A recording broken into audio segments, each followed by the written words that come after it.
السلام علیکم۔ آج کا ہمارا ٹاپک ہے سوانح نگاری۔ سوانح نگاری جسے انگلش میں بائیوگرافی کہا جاتا ہے،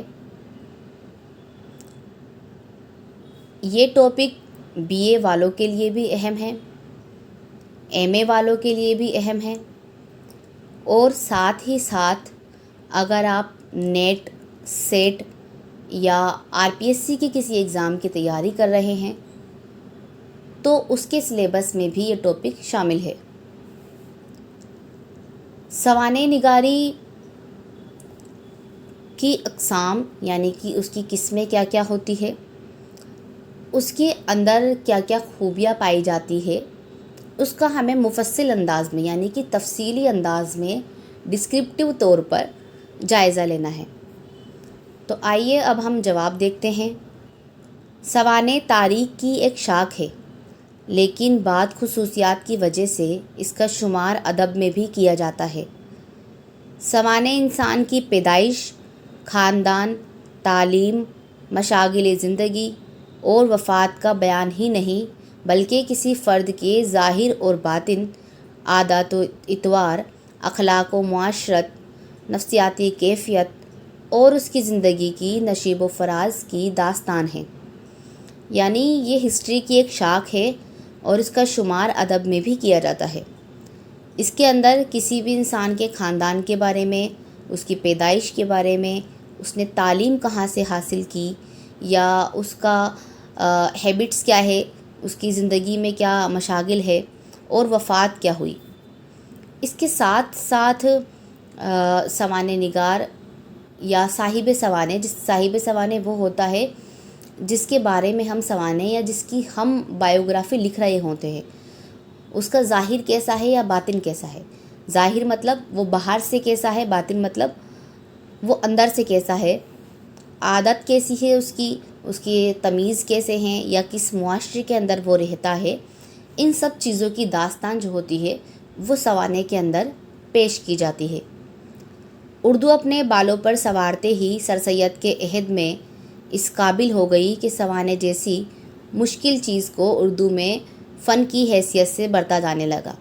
یعنی جب ہم یہ دیکھتے ہیں کہ سر سید کے زمانہ آیا تب سے جو سوانح ہیں اس نے زور پکڑا، اس نے طول پکڑا، کیونکہ اس سے پہلے ہمیں سیرت ملتی ہے بہت سی، لیکن سوانح نگاری کے جو اچھے نمونے ہیں وہ ہمیں سر سید کے زمانے سے پہلے نہیں ملتے ہیں، جبکہ عربی اور فارسی جیسے زبانوں میں بھی معیار کے مطابق اعلیٰ اور کامل سوانح عمریہ نہیں ملتی ہے۔ اب ہم دیکھتے ہیں سوانح کی تعریف۔ سوانح عربی زبان کا لفظ ہے۔ اس کے لغوی معنی واقعات، حادثات، روداد اور حالات کے ہیں۔ یہ لفظ سانحہ کی جمع ہے۔ مختلف اہل قلمکاروں نے یعنی بہت سے قلمکاروں نے اس کی الگ الگ تعریف پیش کی ہے۔ جیسے کارلائل کہتے ہیں کہ فرد کی داستان حیات سوانح ہے، یعنی کارلائل نے اسے فرد کی داستان حیات بتایا ہے۔ ایمرسن کے مطابق جب کوئی عظیم انسان عظیم تر انسان کی زندگی کی تشریح کرتا ہے، تشریح یا یہ کہہ سکتے ہیں کہ وہ خلاصہ جب کرتا ہے کسی عظیم انسان کا اور وہ جو لکھنے والا ہے وہ بھی عظیم انسان ہو، تو سوانح عمری جو ہوتی ہے وہ وجود میں آتی ہے۔ اسٹرلنگ کے مصنف نے دعویٰ کیا ہے اور اپنی تصنیف میں اسے ثابت کر دیا ہے، وہ یہ کہ کسی معمولی انسان کے سفر زندگی کی روداد بھی ایسی دلکشی کے ساتھ پیش کی جا سکتی ہے کہ وہ بڑے بڑے آدمیوں کی توجہ کا مرکز بن سکے۔ غرض سوانح عمری ایک ایسی صنف ہے جس میں کسی شخصیت کی زندگی میں پیش آنے والے واقعات کی ایسی تصویر کشی کی جاتی ہے جو ہر لحاظ سے مکمل ہو۔ اس میں پیش کیے گئے واقعات قارئین کے لیے پرکشش ہو اور انداز بیان پر پرتاثیر ہو۔ جو سوانح نگار ان باتوں کو پورا کرے اسے کامیاب سوانح نگار کہا جا سکتا ہے۔ یعنی ایک ایسا سوانح نگار جو معمولی انسان کی زندگی کو بھی پرکشش بنا دے، جو قاری ہے، جو پڑھنے والا ہے، اسے بائیوگرافی پڑھتے وقت خوشی محسوس ہو، وہ اس سے انسپائر ہو اسے کچھ سیکھنے کو ملے تو وہی ایک کامیاب سوانح نگاری کہلاتی ہے۔ اب ہم دیکھتے ہیں سوانح نگاری کی قسمیں۔ تو سوانح نگاری کو کہتے ہیں انگلش میں بایوگرافی۔ یہ 2 ٹائپ کی ہوتی ہے، 2 طرح کی ہوتی ہے، ایک تو ہوتا ہے سوانح اور دوسرا خود نوشت سوانح۔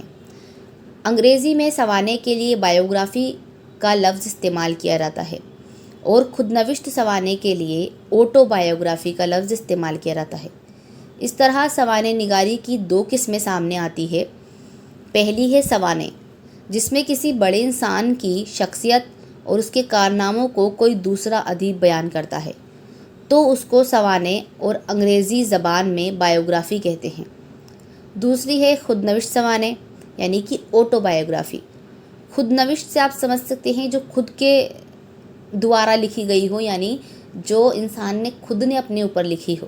اس میں ادیب اپنے حالات خود بیان کرتا ہے، اس لیے اسے خود نوشت سوانح کہا جاتا ہے۔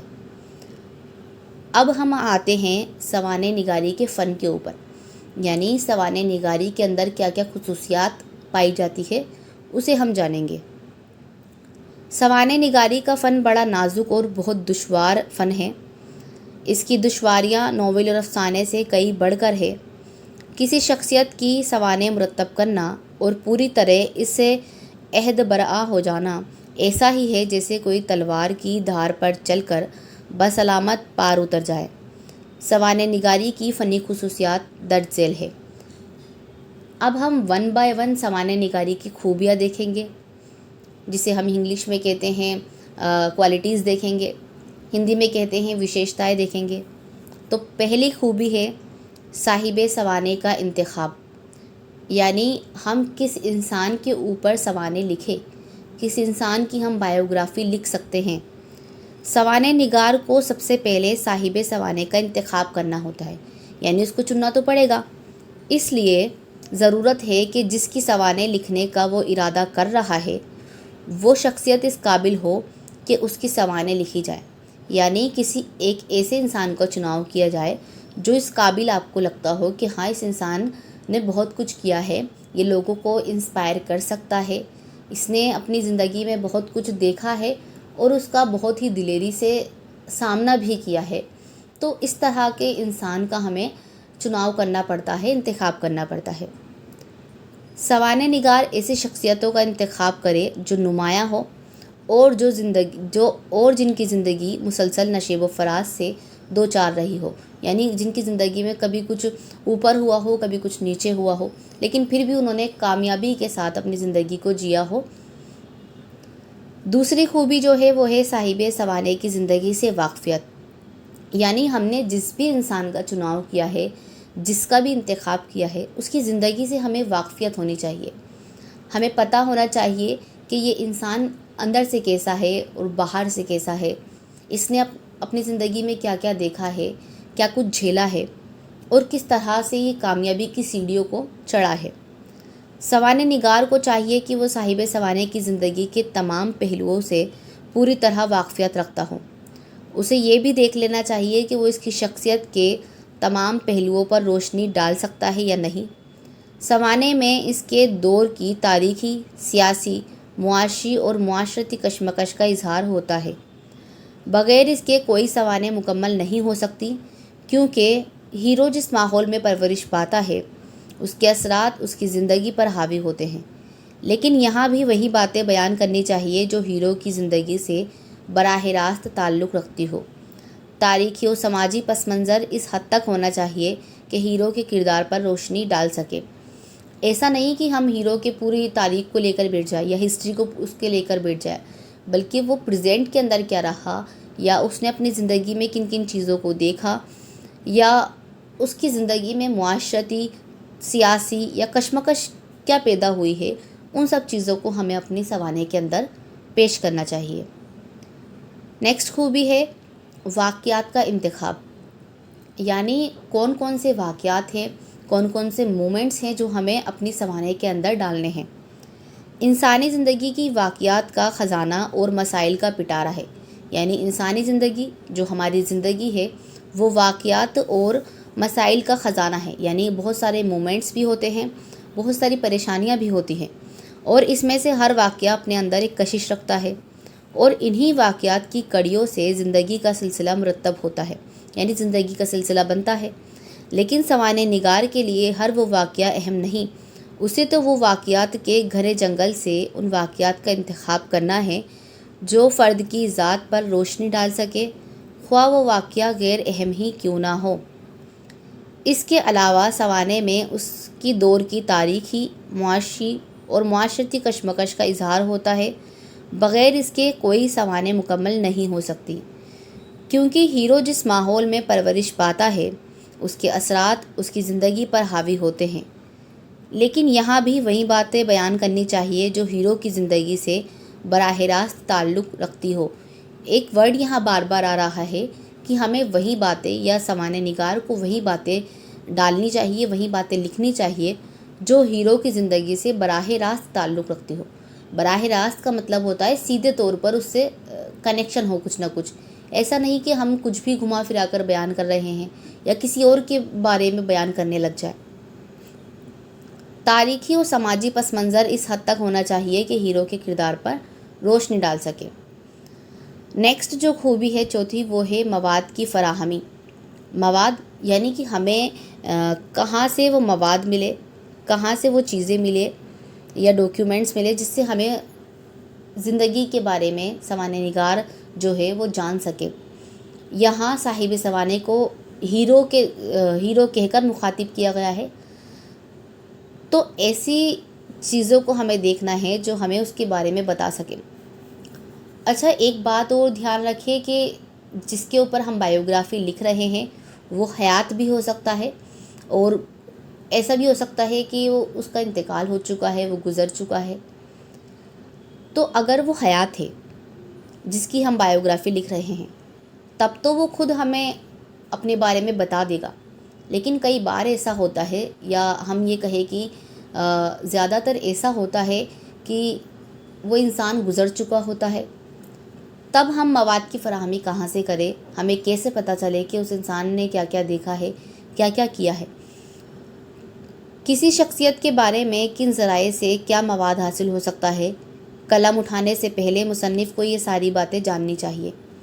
اس سلسلے میں ان کے خطوط، ڈائری، توزک، یادداشتیں، اعترافات، ہم اثروں کی شہادتیں، ذاتی واقفیت اور تاثرات اور خود نوشت سوانح عمریہ مواد کی فراہمی کے لیے بہت مددگار ثابت ہوتی ہے۔ یعنی اس انسان نے کسی کو کوئی خط لکھے تھے، اس کی کوئی ذاتی ڈائری تھی، اس کی یادداشتیں تھی، یا کچھ اور اس نے لکھ کے چھوڑا ہے، تو وہ سب چیزیں ہمیں مواد کی فراہمی کرا سکتی ہیں۔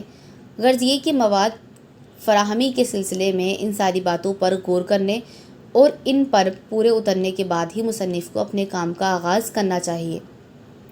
نیکسٹ ہے حسن ترتیب۔ حسن ترتیب یعنی واقعات کو ہمیں کس طرح سے جمانا چاہیے۔ آکسفورڈ ڈکشنری میں سوانح کو ادب کی شاخ قرار دیا گیا ہے، یعنی سوانح میں ادبیت اور حسن ترتیب پر خاص طور پر زور دیا گیا ہے۔ یعنی سوانح ایسی ہو جس کے اندر ادبیت ہو اور طریقے سے جمی ہوئی ہو۔ سوانح نگار کے لیے محض لطافت بیان ہی کافی نہیں ہے، بلکہ واقعات کے سلسلے میں ایسا رابطہ اور توازن درکار ہے جو نہ صرف شخصیت کو دلچسپ بنائے بلکہ قابل قبول بھی بنا دے۔ جو سوانح نگار اپنے ہیرو کے انجام سے پہلے ہی ناظرین کو آشنا کر دے کہ اس نے کیا سوانح لکھی اور وہ شخصیت کے پہلوؤں اور رموز کی کیا گرہ کشائی کر سکتا ہے۔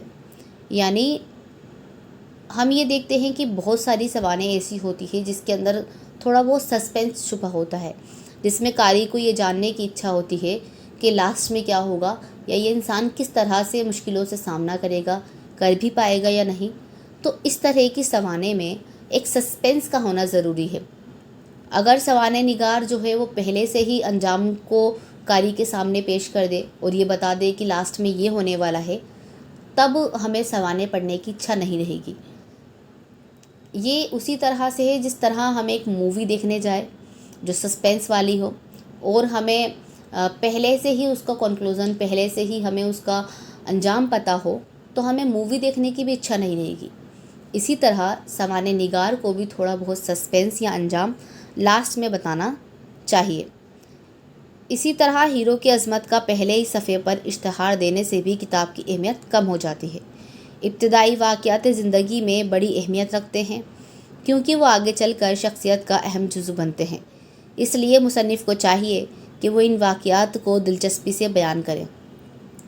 غرض یہ کہ مصنف صاحب سوانح کی زندگی کے بارے میں تمام تحقیق مطلب کھوج بین کر کے پورا مواد جمع کرے اور انہیں اس طرح ترتیب دے کہ پیدائش سے لے کر موت تک کے تمام واقعات اور کارنامے قاری کی آنکھوں کے سامنے آ جائے، قاری جو پڑھنے والا ہے۔ سوانح میں تاریخ، فرد واحد اور ادبی چاشنی تینوں کی آمیزش ہوتی ہے اور یہی حسن ترتیب اس کے حسن کا سبب بن جاتی ہے۔ نیکسٹ جو خوبی ہے وہ ہے منصفانہ انداز۔ منصفانہ انداز یعنی کہ جو بھی سوانح نگار لکھ رہا ہے اسے پوری ایمانداری سے لکھے۔ ایمانداری اس وے میں کہ اگر جو صاحب سوانح ہے، ہیرو ہے، وہ ہمارا دوست ہے تو ایسا نہ ہو کہ ہم اس کی تعریف ہی تعریف بیان کریں اور اس کے عیبوں کو چھپا دیں، اور اگر صاحب سوانح ہمارا دشمن ہے تو ہم اس کی برائی کریں اور اس کے جو تعریف ہے یا اس کی جو خوبیاں ہے اس کو کم کر دے۔ ایک اچھی سوانح کی خصوصیت یہ ہے کہ سوانح نگار صاحب سوانح کی زندگی کے ہر پہلو پر ایمانداری سے روشنی ڈال سکتا ہے یا نہیں۔ ایسا نہ ہو کہ لکھنے والے کے دل میں صاحب سوانح کا احترام اتنا ہو، یعنی عزت اتنی ہو کہ وہ اس کے عیوب کو چھپا دے۔ عیوب عیب کی جمع، اور اگر عداوت یعنی اگر اس سے دشمنی ہے تو وہ خوبیوں کو کم کر دے اور عیبوں کو بڑا چڑھا کر بیان کر دے۔ اس لیے ایمانداری ضروری ہے۔ پھر آتی ہے اسلوب یعنی کہ لکھنے کا طریقہ۔ سوانح میں اظہار بیان کی خوبی اور اسلوب بہت دخل ہے۔ ایک اچھے سوانح نگار کو زبان اور اسلوب کا خیال رکھنا چاہیے، یعنی ایسا بھی نہ ہو کہ آپ بہت ہی زیادہ مشکل زبان کا استعمال کر رہے ہیں، کیونکہ جب ہم مشکل زبان کا استعمال کرتے ہیں تو ہمیں پڑھنے میں مزہ نہیں آتا ہے، اس کے علاوہ لوگوں کو سمجھ نہیں آتا ہے، کیونکہ سوانح نگاری کی زبان اور اسلوب کی خصوصیات ہی سوانح کو ادب کا درجہ دیتی ہے۔ نیکسٹ آتا ہے جذبہ اور اثر پذیری۔ یہ بھی دیکھنا ضروری ہے کہ سوانح سے فائدہ کیا ہے۔ سوانح کے ذریعے ہمیں عظیم شخصیتوں، سائنسدانوں، محب وطن، مفکر، مذہبی رہنما، سماجی کارکن جن کے احسانات سے دنیا گرابار ہے اور اس کے بارے میں معلومات حاصل ہوتی ہے، اور ہم میں ان جیسا بننے کا جذبہ پیدا ہوتا ہے۔ بڑے انسانوں کی زندگیاں ہمیں بتاتی ہے کہ ہم اپنی زندگی کو بھی کامیاب بنا سکتے ہیں، یعنی جو سوانح ہم نے پڑھی ہے، جو بایوگرافی ہم نے پڑھی ہے، اس سے ہم نے کیا اثر لیا ہے، اس سے ہم نے کیا سیکھا ہے۔ کیونکہ سوانح ایسی ہونی چاہیے جس سے ہمیں کچھ سیکھنے کو ملے، یا ایسی شخصیت ہونی چاہیے جس سے ہم انسپائر ہو سکیں اور اسے پڑھنے کے بعد یہ لگے کہ اس انسان نے بڑا کام کیا ہے اتنی مشکلوں میں رہنے کے بعد بھی، تو ہم بھی کچھ کر سکتے ہیں، ہم بھی کچھ بن سکتے ہیں۔ اسی لیے بابا اردو مولوی عبدالحق فرماتے ہیں، عظیم انسانوں کے پرعظمت کارنامے پڑھ کر ہمارے دلوں میں ان جیسا بننے اور کچھ کر گزرنے کی خواہش پیدا ہوتی ہے۔ تو آج کا یہ ٹاپک کمپلیٹ ہوا۔ اگر آپ کو اس ٹاپک سے تھوڑا بھی فائدہ ہوا ہو تو چینل کو لائک کریں، سبسکرائب کریں اور اپنے تاثرات کمنٹ کے ذریعے مجھے ضرور بتائیں۔ شکریہ۔